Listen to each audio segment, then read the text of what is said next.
안녕하세요. 만나서 반갑습니다. 역사가 김영준입니다. 병법사 제198부 비극의 완성, 영웅, 원숭아의 최후라는 주제를 가지고 오늘 함께 할까 합니다. 1629년 12월 1일 마침내 숙청의 칼날을 뽑아든 승정제는 원숭아를 전격적으로 소환을 하게 됩니다.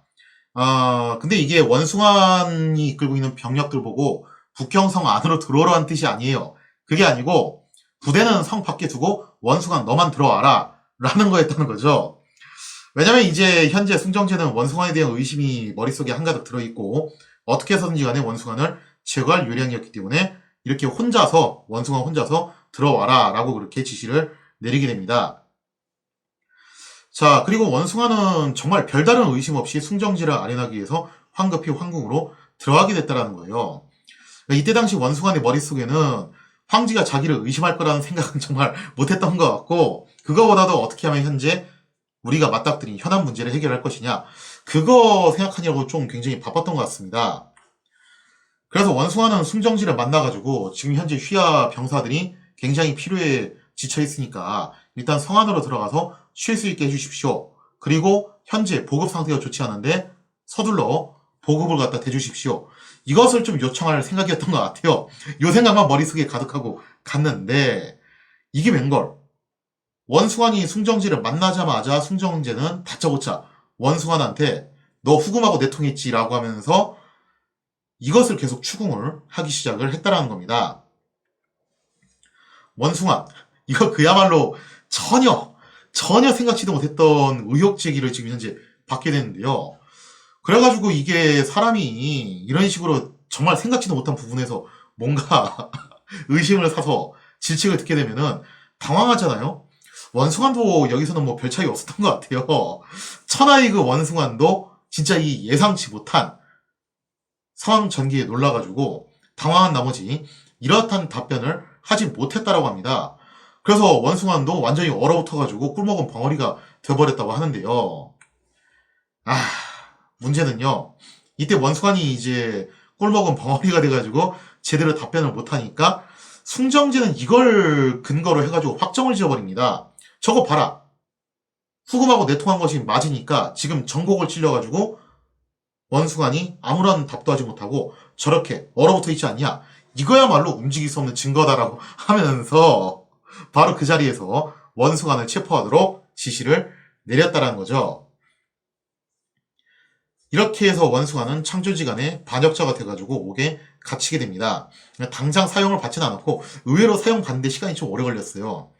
그리고 그 휘하에 있었던 총병 만개에게 상방보검을 하사를 함으로써 일단 이 만개를 경략에 임명을 해가지고 임시로 북경 방위를 맡게 했다라는 거죠.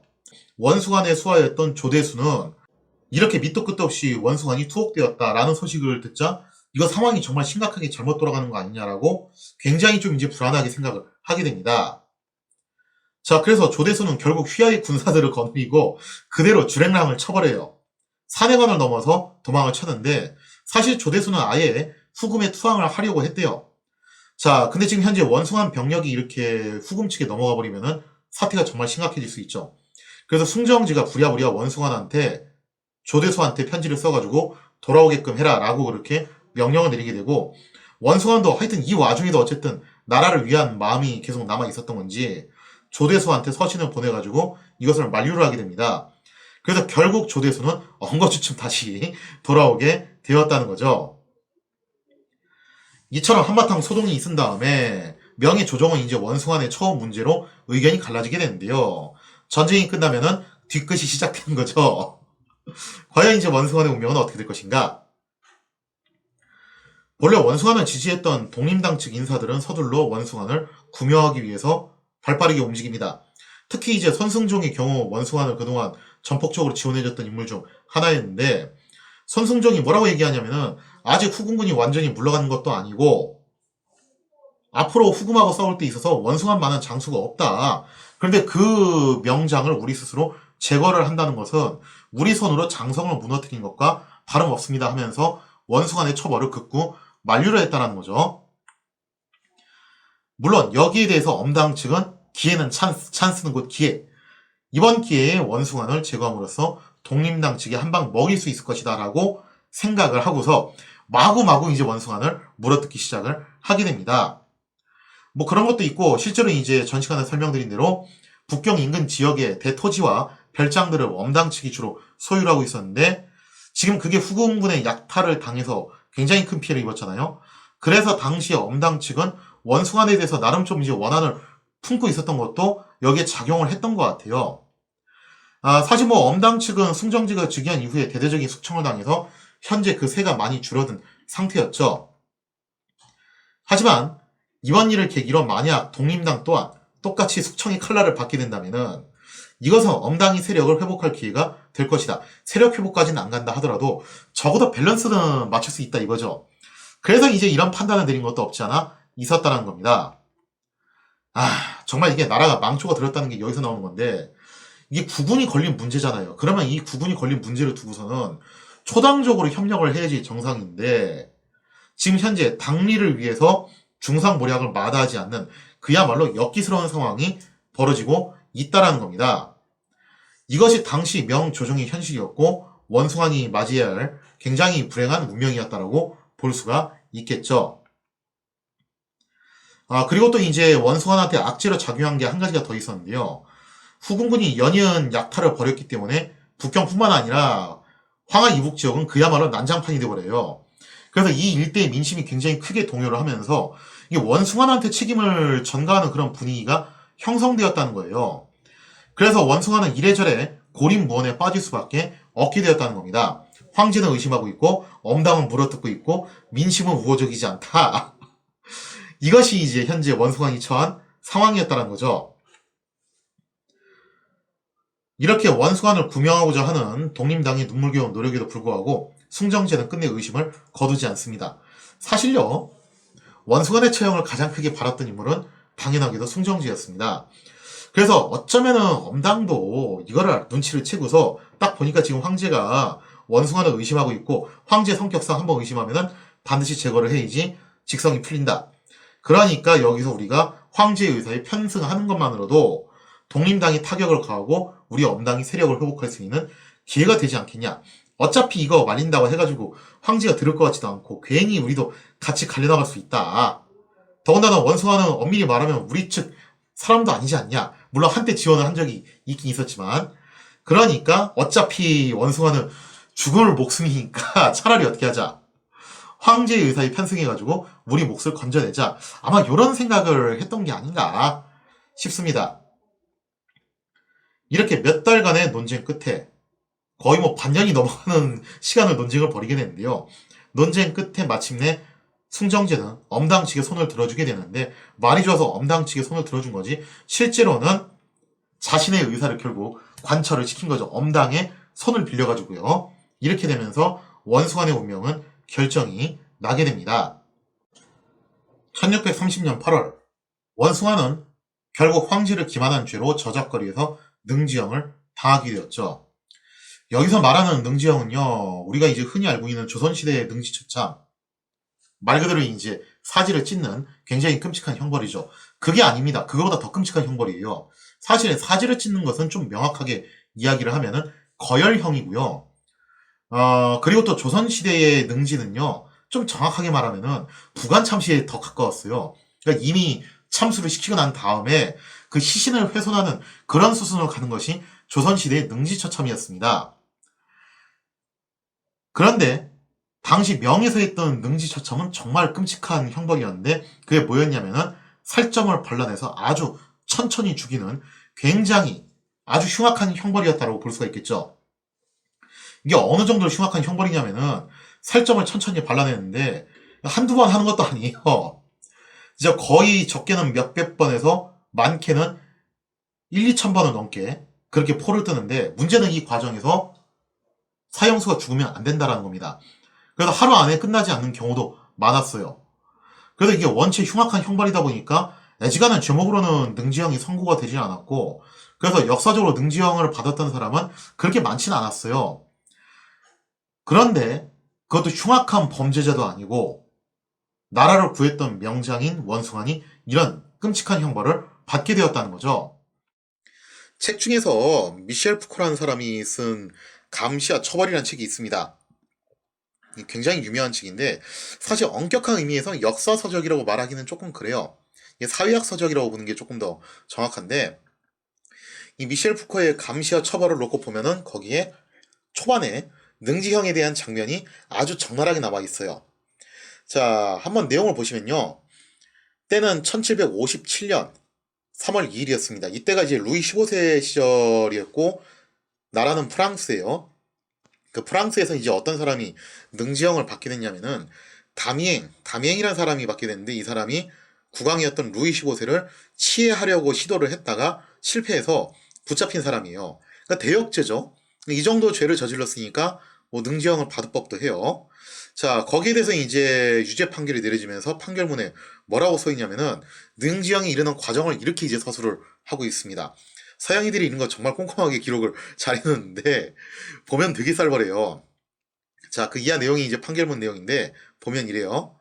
손에 2파운드 무게의 뜨거운 밀랍으로 만든 횃불을 들고 속옷 차림으로 파리의 노트르담 대성당의 정문 앞에 서영수 호송차로 실어와 공개적으로 사죄를 할 것. 일단 뭐 여기까지는 그냥 그래요. 자, 이어서 보면은 다음으로 상기한 호송차로 그레이브 광장에 옮겨간 다음 그곳에 설치될 처형대 위에서 가슴, 팔, 넓적다리, 장단지를 뜨겁게 달군 쇠집게로 고문을 가하고 그 오른손은 국왕을 살해하려 했을 때 단도를 작게 한 채 유황불로 태워야 한다. 벌써부터 끔찍한 얘기들이 나오죠. 계속해서 쇠집게로 지진 곳에 불로 녹인 납, 펄펄 끓는 기름, 지글지글 끓는 송진, 밀랍과 유황, 용해물을 붓고 몸은 4마리의 말이 잡아 끌어 사지를 절단하게 한 뒤 손발과 몸은 불태워 없애고 그 채는 바람에 날려버린다. 그러니까 이게 판결문의 내용인데 아니 바로 이렇게 우리가 알고 있는 거열형으로 들어가는 게 아니라 그 사전 작업 과정도 굉장히 쌀벌해요. 이런 잔혹한 과정을 거쳐가지고 거열형으로 실질적으로 가게 된다는 거죠. 근데 이 거열형이라는 게 굉장히 치명적인 문제점이 있습니다. 아마 모르긴 해도 조선시대의 사람들이 이걸 알았기 때문에 일부러 참수를 하고 난 다음에 그 시신을 가지고서 이제 하는 방식으로 갔던 것 같은데 실제로 거열형을 했던 거에 대해서 또 기술을 한 내용이 있어요. 암스테르담 신문에는 또 이런 이제 보도 내용이 나왔는데 뭐라고 나왔냐? 자, 신문 기사 내용이 이렇게 써 있습니다. 드디어 그는 네 갈래로 찢겨졌다. 이 마지막 작업은 시간이 많이 걸렸다. 왜냐하면 동원된 말이 그러한 견인 작업에 익숙해 있지 못했기 때문이다. 그러니까 우리가 생각하기에는 사극 드라마에서 한 것처럼 잡아당기면 바로 갈라질 것 같은데 안 그렇다는 거예요, 실제로는. 특히나 성인 남성, 젊은 층의 경우에는 이게 또 근육도 발달해 있고 그러기 때문에 이게 보통 힘든 일이 아니라는 거죠. 그래서 4마리 대신 6마리의 말을 동원하지 않으면 안 되었다. 그러나 그것도 불충분해서 죄수의 넓적다리를 잘라내기 위해 할 수 없이 근육을 자르고 관절을 여러 토막으로 절단해야 했다. 쉽게 말해서 그냥 생으로 하려니까 이게 도저히 안 돼가지고 어쩔 수 없이 각을 떠가지고 할 수 없이 그 방식으로 절단을 했다라는 거죠. 자, 이어서 보면요. 평소에는 지독한 저주의 말을 퍼붓는 사람이었음에도 불구하고 그의 입에서는 어떤 모욕적인 말도 전혀 흘러나오지 않았다. 다만 극도의 고통 때문에 그는 무서운 비명소리를 지르고 있었고 이따금 하나님 제발 자비를, 예수님 살려주십시오 하는 말을 되풀이했다. 라고 돼 있죠. 그러니까 이 형벌이 원체 끔찍하다 보니까 죄수가 그 느꼈던 고통이 여기 정말 적나라하게 나와 있어요.